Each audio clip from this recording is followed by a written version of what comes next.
मनोज जरांगे पाटील यांनी जालना येथे उपोषण आंदोलन सुरू केल्यानंतर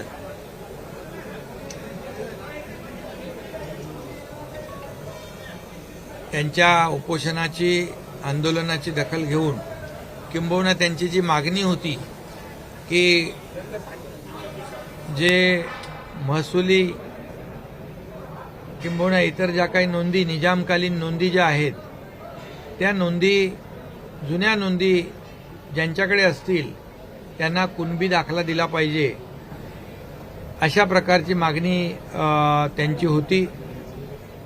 त्याप्रमाणे आज कॅबिनेटच्या बैठकीमध्ये एक आम्ही निर्णय घेतला की ज्यांच्याकडे महसुली शैक्षणिक किंवा इतर ज्या नोंदी निजामकालीन नोंदी ज्या असतील त्यांना कुणबी दाखले दिले जातील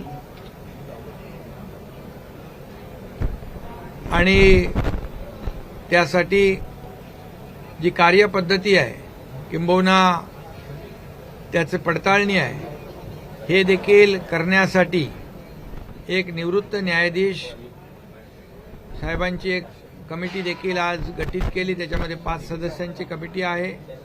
निवृत्त न्यायाधीश संदीप शिंदे आणि इतर आपले अधिकारी अशी 5 लोकांची समिती गठीत केलेली आहे आणि एकंदरीत ज्या काही नोंदी पूर्वीच्या महसुली शैक्षणिक इतर नोंदी ज्या निजामकालीन आहेत याची तपासणी करणं पडताळणी करणं आणि त्याचा एक SOP तयार करणं यासाठी ही कमिटी काम करेल आणि या कमिटीला पूर्वी जी आपली एक समिती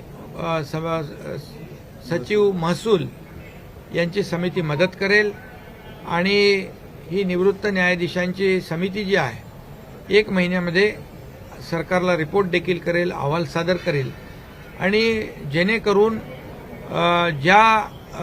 ज्यांच्याकडे नोंदी जुन्या आहेत त्यांना कुणबी दाखले मिळतील त्यांचा फायदा होईल आणि त्यासाठी आपले अधिकारी जे आहेत किंवा ही समिती जी आहे ही संबंधित विभाग म्हणजे हैदराबाद या तिथल्या अधिकाऱ्यांशी देखील संपर्क साधतील।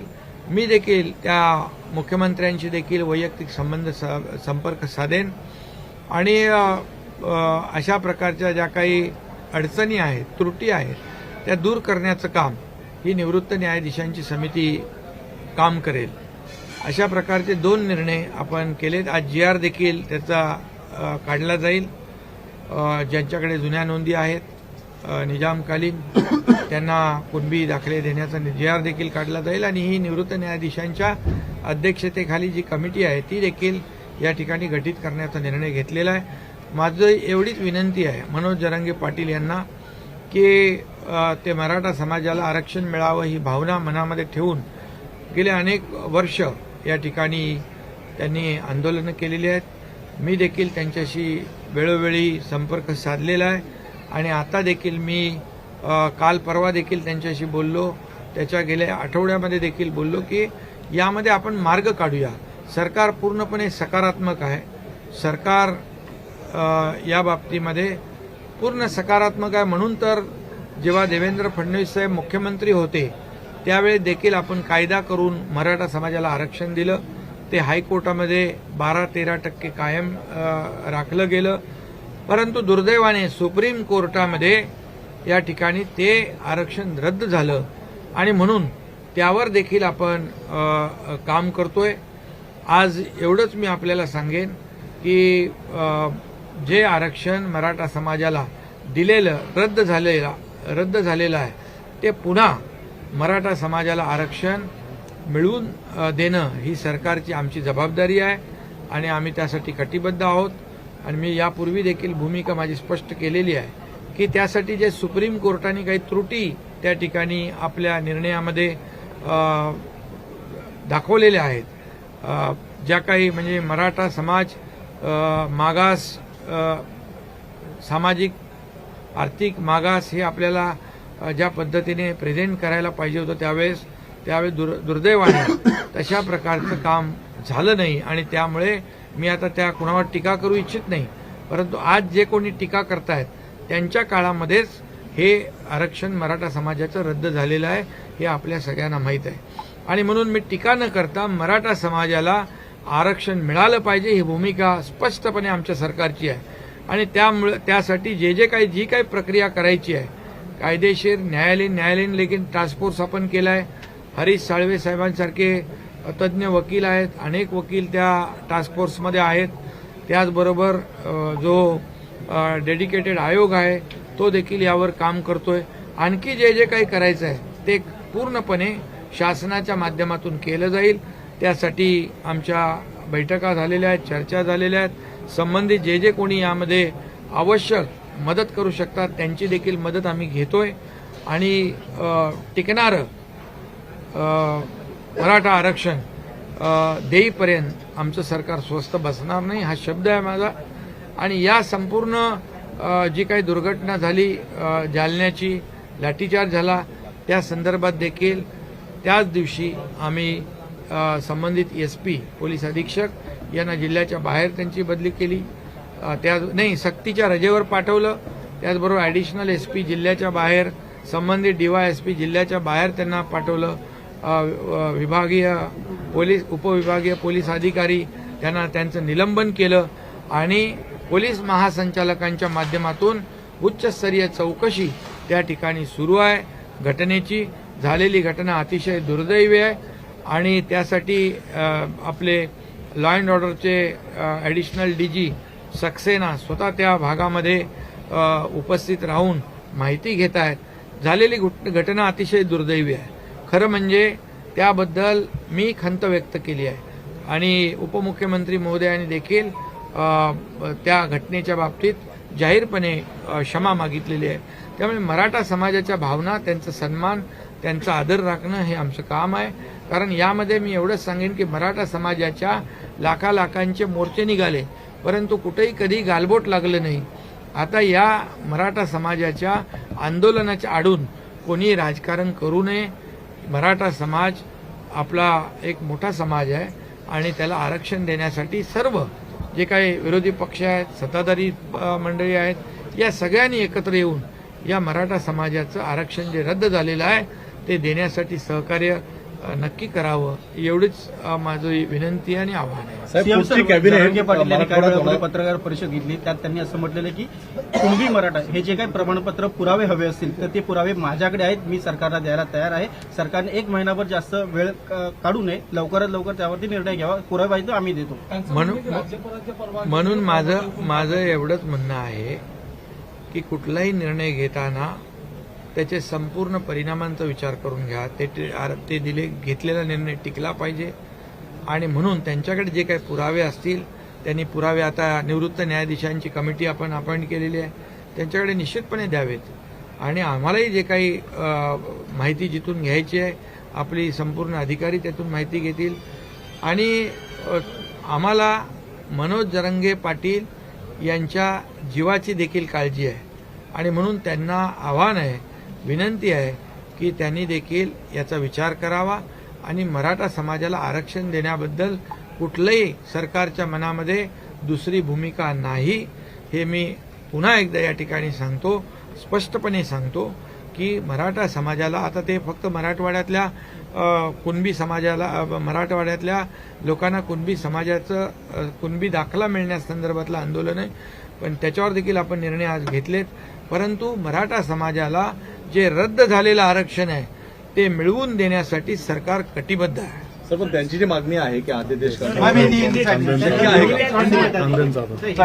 आणि त्यांना विनंती माझी आहे की त्यांनी जे सुरू ठेवलेलं आंदोलन मागे घ्यावं आणि सरकारला सहकार्य करावं. शेवटी आम्ही यापुढे देखील या विषयासाठी एकत्र येणार आहोत, भेटणार आहोत. त्यामुळे सरकारची भूमिका अतिशय स्पष्ट आहे की मराठा समाजाला आरक्षण देण्याची. त्यामुळे त्यांचंही मनोज जरांगे पाटील यांचं देखील सहकार्य अपेक्षित आहे आणि म्हणून त्यांनी इतके दिवस जे काही आंदोलन केलेलं आहे आणि त्यांची भूमिका अतिशय प्रामाणिक आहे आणि म्हणून त्यांनी आंदोलन मागे घेऊन सरकारला सहकार्य करावं. सरकार पूर्णपणे त्यांच्या भूमिकेच्या पाठीशी आहे.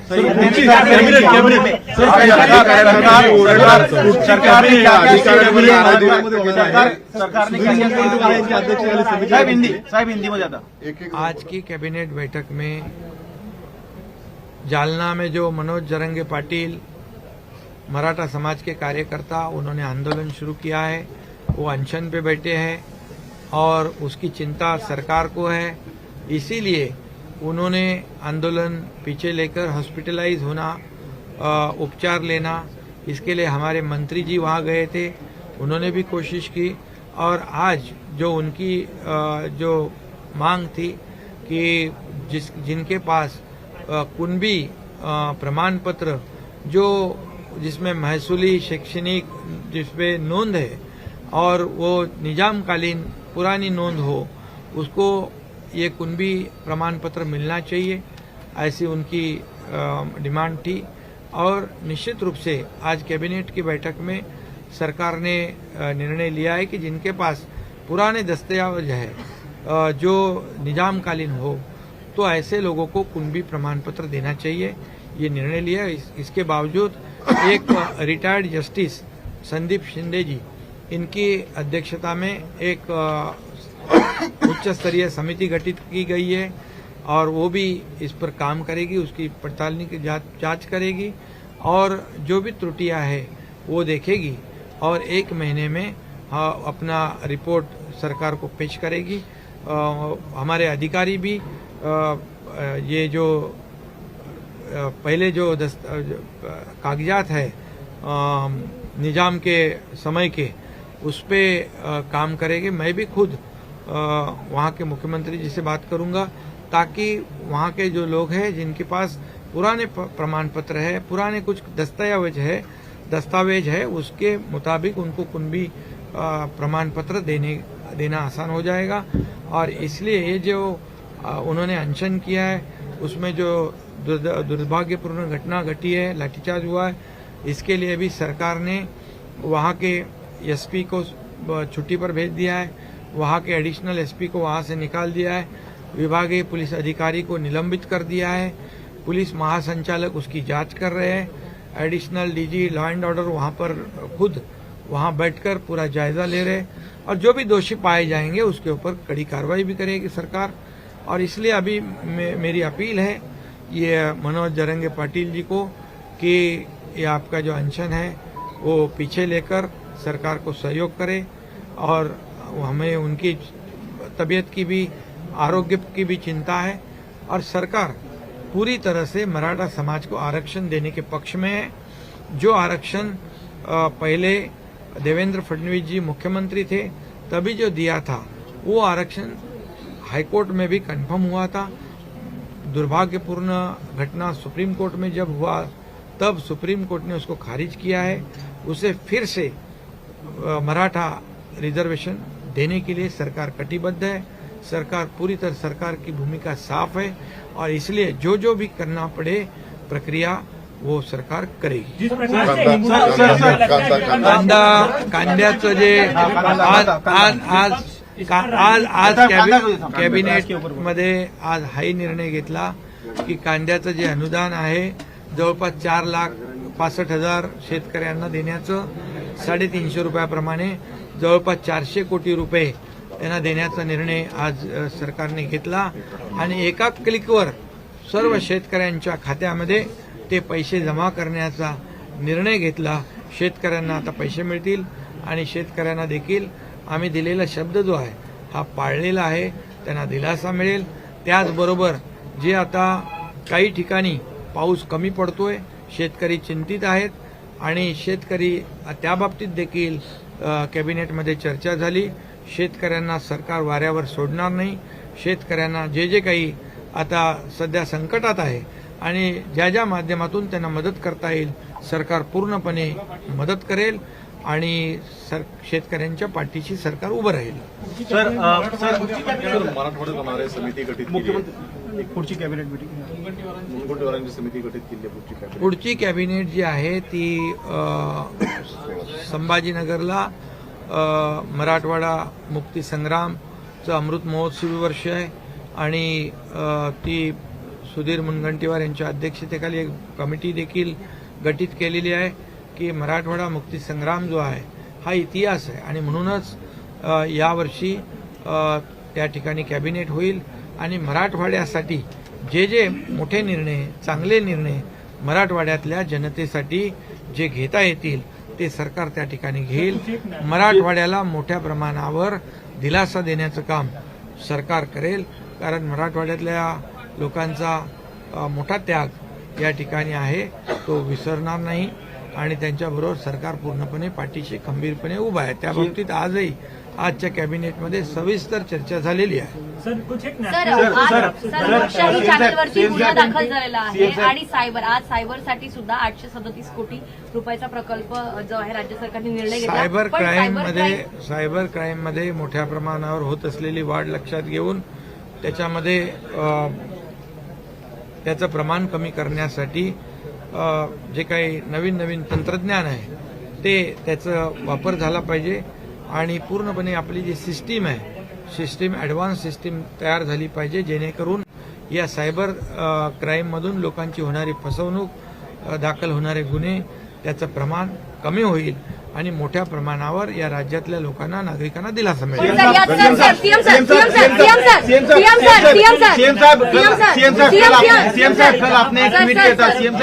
कल आपने एक ट्वीट किया था कि भारत नाम को लेकर पहले तो भारत नाम से क्यों एलर्जी है सबको. भारत हे आपलं हिंदी सर मराठी नाही अरे आपण भारत माता की जय म्हणतो ना आणि त्यामुळे या देशाला स्वातंत्र्य मिळवून देणाऱ्या स्वातंत्र्य सैनिकांनी देखील भारत माता की जय बोलूनच फाशीवर गेलेत. हा इतिहास आहे. त्यामुळे हे भारत म्हणण्यासाठी लाज वाटण्याचं कारण काय कारण ह्याला प्राचीन आपली इतिहास आहे आणि म्हणून भारत हे अभिमानाने नाव घेतलं पाहिजे. जर प्रधानमंत्री मोदी साहेब भारत हे नाव अभिमानाने घेत असतील तर त्याचं स्वागत आहे त्यांचं आणि आम्हाला देखील अभिमान आहे. भारत हे भारतवर्ष आहे आणि आपण सर्व भारताचे नागरिक आहोत. आपल्या घटनेमध्ये देखील तो उल्लेख आहे. त्यामुळे याच्यामध्ये मला वाटतं हा आपल्या सगळ्यांचा अभिमान आहे स्वाभिमान आहे. एवढंच मी या सायबर गुन्ह्यावरती तुम्ही बोललात. भारत नाम का विरोध करने वाले ये बहुत ही दुर्भाग्यपूर्ण घटना है. जो भारत नाम को लेकर ये भारत हमारा स्वाभिमान है. मैं फिर एक बार कहूंगा कि भारत माता की जय बोलते हुए हमारे लाखों स्वतंत्र सेनानी जो है नागरिक है इन्होंने आज़ादी प्राप्त की है और आज़ादी हमें मिलने के लिए कई स्वातंत्र्य वीर देशभक्त ये भारत माता की जय कहते हुए फांसी पे गए. ये अभिमान है हमारा ये स्वाभिमान है और मोदी साहब ने ये जो निर्णय लिया है उसका हम स्वागत करते हैं. हमें उसका गर्व है. ये जो लोग उसकी राजनीति कर रहे हैं जो हमारे देश की बदनामी दूसरे देश में जाके करते ये भी दुर्भाग्य है क्योंकि हमारे देश का नाम पूरी दुनिया में रोशन करने का काम हमारे प्रधानमंत्री मोदी साहब कर रहे हैं.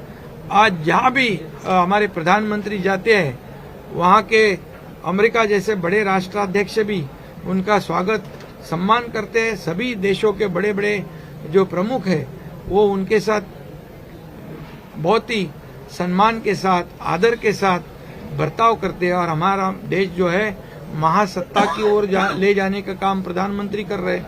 आज चांद्रयान जो 3 जो